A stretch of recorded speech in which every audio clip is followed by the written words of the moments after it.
สวัสดีครับพี่เตอร์สวัสดีครับพี่ช้างแล้วก็แน่นอนต้องสวัสดีพ่อแม่พี่น้องทั่วประเทศที่กำลังรับชมรีวิวของเรานะฮะแอป acthai.com ครับผมแล้วก็สวัสดีทุกท่านที่สับตะไคร้ไว้นะนะครับนะฮะดีฮะอย่าเพิ่งไปสับโหระพา นะครับก็วันนี้มาพบกันอีกครั้งหนึ่งนะครับที่เห็นในหน้าจอท่านอาจจะไม่คุ้นเลยตัวนี้เพิ่งมาถึงเรานะครับแต่จริงๆแล้วยี่ห้อนี้มันมีมานานแล้วล่ะแต่ว่าด้วยฟังก์ชันที่น่าสนใจของเขานะครับมันก็เลยอยากทำให้เราต้องเอามาแนะนำใช่ครับซึ่งฟังก์ชันเขาก็ช่วยเติมเต็มในสิ่งที่ขาดหายไปใช่หรือว่าบางอย่างที่บางท่านค้นหานะครับอย่างนั้นเลยตัวนี้ครับจริงๆก่อนหน้านั้นเราก็พูดถึงโปรดักต์กลุ่มนี้แต่ว่าเป็นยี่ห้ออื่นครับแต่นี่คือหนึ่งในยี่ห้อที่ดีที่สุดในโลกใบนี้ครับมาจากไหนครับพี่ช้างนี่คือแบรนด์ที่มาจากประเทศอังกฤษนะครับก็ยี่ห้อนะตัวนี้บางท่านก็อ่านว่า IFI ครับบางท่านก็อ่านว่า iFi ครับผมจะอ่านอะไรก็ได้แต่คุ้นๆกันก็ iFi นะฮะนะครับชัดๆนะฮะชัดๆนี่คืออุปกรณ์ที่เรียกว่า DAC ครับDAC ที่มาพร้อมกับ Bluetooth Receiver ใช่นะครับแล้วก็การใช้งานเนี่ยว่าหลากหลายประยุกต์ได้หลากหลายมากเลยถูกต้องนะครับอันนี้คือรุ่นอะไรพี่เตอร์ตัวนี้คือ iFi Nano i1 นะครับผมนะฮะที่น่าสนใจเดี๋ยวเรามาว่ากันเลยดีกว่าว่าเขาทำอะไรกันได้บ้างครับผมตัวนี้แพ็กกิ้งมาแบบนี้เลยไม่มีอะไรบอกว่าเป็นอะไรเลยนะครับรุ่นไหนก็ต้องดูที่บาร์โค้ดนิดนึงครับผมโอเคมาดูข้างในกันเลยมาดูหน้าตาเขาเปิดมาปุ๊บจะเห็นเลยครับมาพูดถึงสรรพคุณก่อนนี่สำหรับการแอปพลิเคชันนะคือการใช้งานพี่ช้างนะครับก็คือเขาจะมีรูปแสดงการใช้งานให้เราเข้าใจแบบง่ายๆครับผมฝั่งนี้คือฝั่ง Input นะครับฝั่งนี้คือฝั่ง Output นะครับโดยผ่าน iFi Nano i1 ตัวนี้นะครับ Input มีอะไรบ้างพี่ช้างสามารถใช้ได้กับพวกสมาร์ทโฟนแท็บเล็ตต่างๆ PC ก็ได้นะครับคือสามารถถอดรหัสผ่าน USB ได้เวอร์ชัน3นะฮะแล้วก็มี Bluetooth Receiver ได้นะครับแล้วก็ถอดรหัสสายสัญญาณที่เป็นแบบดิจิตอลได้นะฮะแล้วก็ USB ได้โอ้โหถือว่าครบเลยทุกอย่างที่เป็นดิจิตอลผ่านตัวนี้มาเป็นอนาล็อกที่มีคุณภาพสิ่งที่ดีนะฮะแล้วก็ต่อเข้ากับ Receiver ที่เรามีอยู่แล้วนะฮะหรือว่าเป็น Active Speaker ได้ใช่ก็ประมาณนี้ลองนึกภาพดูครับผมนะฮะหรือแม้แต่ว่าเราจะประยุกต์นะฮะใช้กับเครื่องเสียงรถยนต์ที่ไม่มีบลูทูธถูกนะฮะหรือว่าอยากใช้ถอดรหัสเครื่องเล่นที่เป็นแบบพกพาครับใช้กับรถยนต์ก็ได้กลุ่มรถยนต์ก็น่าสนใจมีตัวนี้มาให้ด้วยพูดง่ายว่าใช้ได้ทั้งอุปกรณ์ที่อยู่ในบ้านและที่อยู่ในรถยนต์ครับผมนะฮะก็อย่างอยู่ในบ้านฮะอย่างเช่นนะครับมีทีวีนะครับก็คือตัวนี้คือถอดรหัสสัญญาณออปติคอลจากทีวีนะให้เป็นอนาล็อกเข้าเครื่องเสียงได้เครื่องเสียงรุ่นเก่าอาจจะไม่มีอินพุตแบบออปติคอลนะก็ใช้ตัวนี้ประยุกต์เป็นตัวขั้นกลางเสียงก็ดีขึ้นด้วยถูกต้องครับนะฮะนี่เลยเพราะว่าสรรพคุณนี้ไม่ธรรมดาสเปคเขาก็ไม่ธรรมดาพี่ช้างแต่มาดูตัวมันก่อนนะนี่ตัวนี่ฮะตัวนี้นี่ครับหน้าตาเขานะฮะเล็กๆนะเท่าฝ่ามือใช่ครับนะครับผมเห็นไหมพี่ช้างครับผมนะด้านหน้าก็จะมีพูดง่ายก็คือมีตัวคอนโทรลแค่ตัวนี้นะคือ selector นะครับเลือกสัญญาณ input นะครับพี่ช้างตัวนี้คือเลือกระดับฟิลเตอร์ฟิลเตอร์คือว่าต้องการที่ให้มันกรองเสียงขนาดไหนบางทีอาจจะเสียงสูงเยอะไปก็ลดลงอะไรเนี่ยเป็นฟิลเตอร์ดิจิตอลนะฮะแล้วแต่ชอบแล้วกันนะครับพูดง่ายคือเลือกประมาณคล้ายโทนเสียงประมาณนั้นนะครับตัวนี้ก็ input ก็จะมีครับ Bluetooth USB แล้วก็เป็นดิจิตอลนะฮะซึ่งจะโชว์ด้วยนะครับผมนะครับที่เห็นไอ้วงกลมแบบนั่นแหละก็คือเป็นเขาเรียกหน้าจะเป็นโลโก้ iFi แล้วสีจะเป็นตัวบอกว่าเป็น input อะไรระหว่างที่มันถอดรหัสอยู่ก็สีจะเป็นตัวบอกว่าถอดรหัสที่ความละเอียดระดับไหนเป็นไงนะครับยอดนะเช่นนะครับเป็นถอดรหัสแบบสูงสุดที่มันถอดรหัสได้คือระดับคุณได้คือ 11.2 เมกะเฮิรตซ์นะฮะคือความถี่ของเสียงครับก็จะเป็นสไตล์ไฟที่สูงสุดคือ DSD นะครับก็คือจะขึ้นไฟสีม่วงประมาณนี้นะครับส่วนมากเราจะเห็นคือประมาณสีเขียวคือระดับ48 กิโลเฮิรตซ์ที่เราครับผมประมาณนั้นไอ้คือไปศึกษาเองแล้วกันครับนะครับส่วนด้านหลังครับพี่ช้างด้านหลังก็จะมีขั้วต่อให้ที่นี่เป็นสำหรับจุกกันฝุ่นเฉยๆนะลองถอดออกนะเป็นทอง 24K อย่างดีนะนี่ครับนะครับ เขาก็จะเขียนบอกนะครับช่องแรกก็คือเป็น USB input ฮะ กรณีที่ใช้เป็น DAC ผ่านโน้ตบุ๊ก แล้วก็เป็นไฟเลี้ยงด้วย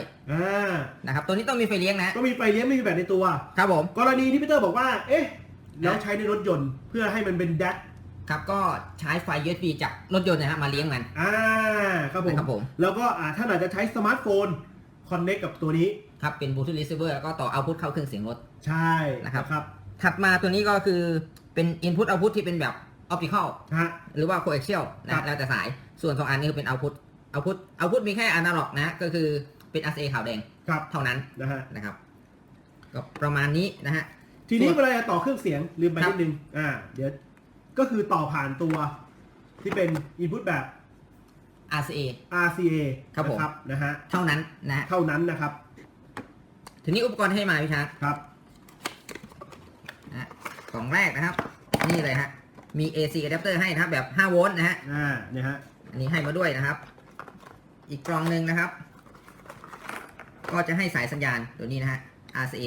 1 เส้นนะครับ โอ้โห ยาวกว่า ดู 1 ฟุต สายครับดูสายครับ อย่าง ก็ ดีเลย โล นะฮะ โก้ iFi ด้วย ครับ นะฮะ ผม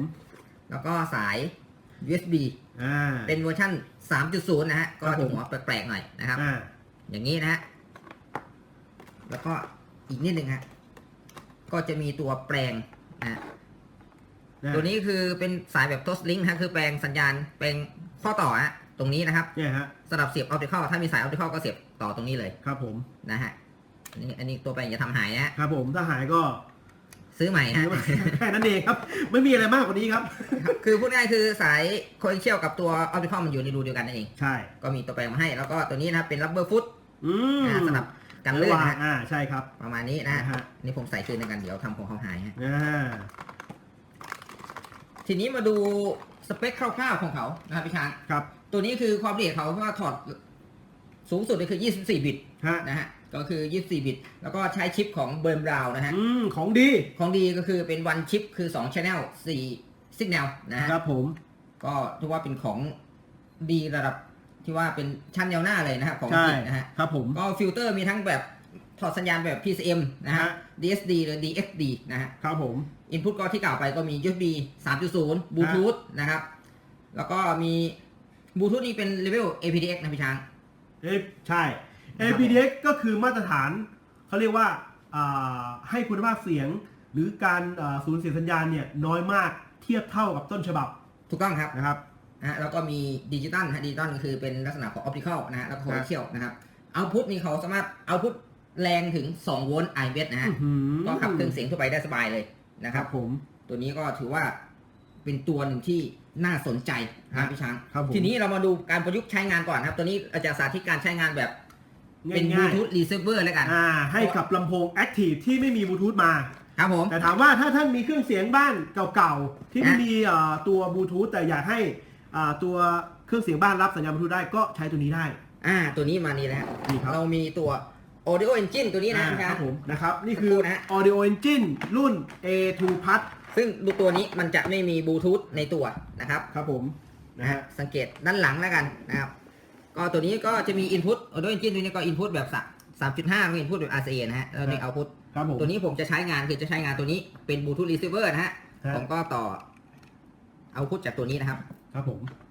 แล้วก็เข้า Input ที่ของตัว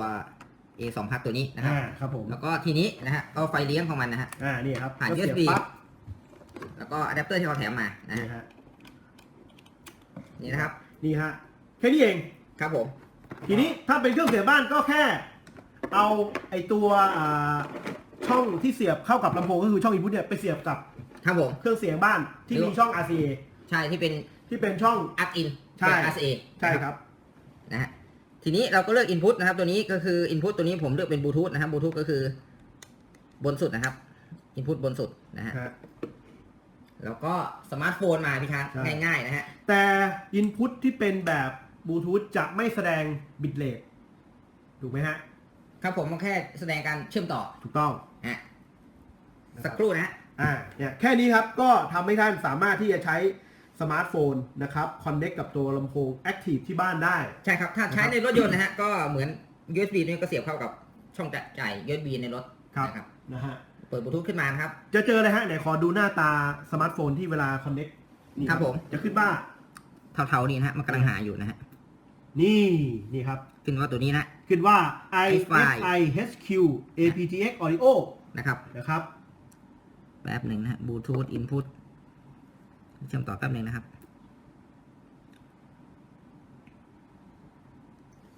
สักครู่พี่ช้างมันไม่ต่อ ไม่เป็นไรฮะเดี๋ยวค่อยๆท ผมแพริ่งแป๊บหนึ่งนะฮะมันมีปุ่มแพริ่งให้กดนะครับ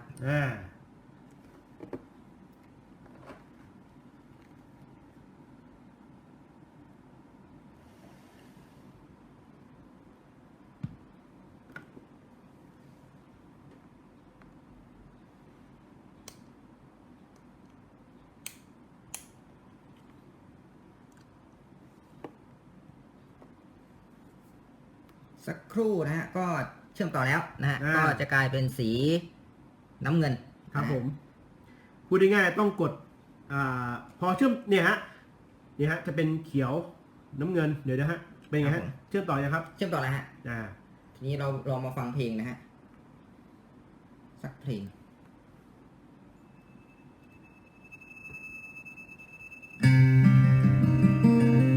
นี่ครับจากสมาร์ทโฟน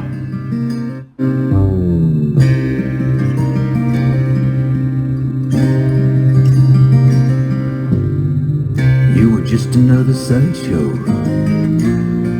in a backstreet carnival.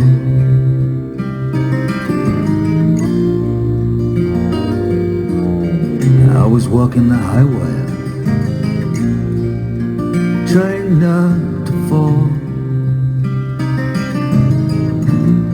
ก็แค่บางส่วนบางตอนให้รู้แล้วกันว่า ครับผม มันก็เป็นบลูทูธรีเซิเวอร์และเป็นแดกในตัว ครับผมก็ นะครับ ของมีคุณภาพขนาดนี้นะฮะราคาค่าตัวเป็นไงบ้างพี่ช้าง ตัวนี้เนี่ยราคา 8,990 บาท รับประกัน1 ปี ใช่ครับ นะครับ บุคลิกเสียงที่จะได้จากแดกตัวนี้เป็นยังไงพี่เตอร์ ถ้าเรื่องความละเอียดอะไรของเสียงเนี่ยไม่ต้องพูดถึงเลย ฮะ อยู่ที่ว่าเราจะมีไฟล์ต้นฉบับที่มีคุณภาพดีขนาดไหนมาให้เขา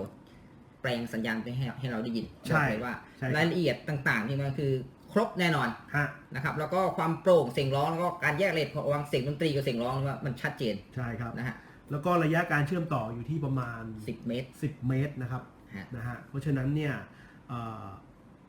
นี่คือตัวเลือกในเรื่องที่เป็นบลูทูธรีเซิเวอร์และแดกนี่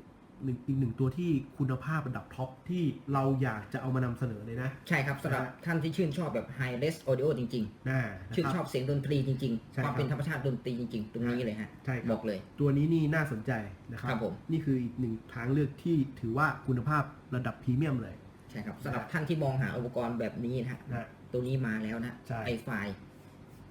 i1 iFi Nano i1 ใช่ครับนะครับ ก็ถ้าอยากจะเทสก็สามารถที่จะเข้ามาที่ช็อปเราได้ แต่ถ้าไม่มีโอกาสก็สั่งซื้อผ่านออนไลน์ส่งทั่วประเทศ ครับผม นะฮะโอเค วันนี้ต้องขอบคุณมากครับที่ติดตามชมการรีวิวของเรา ครับผม สวัสดีครับ ครับสวัสดีครับ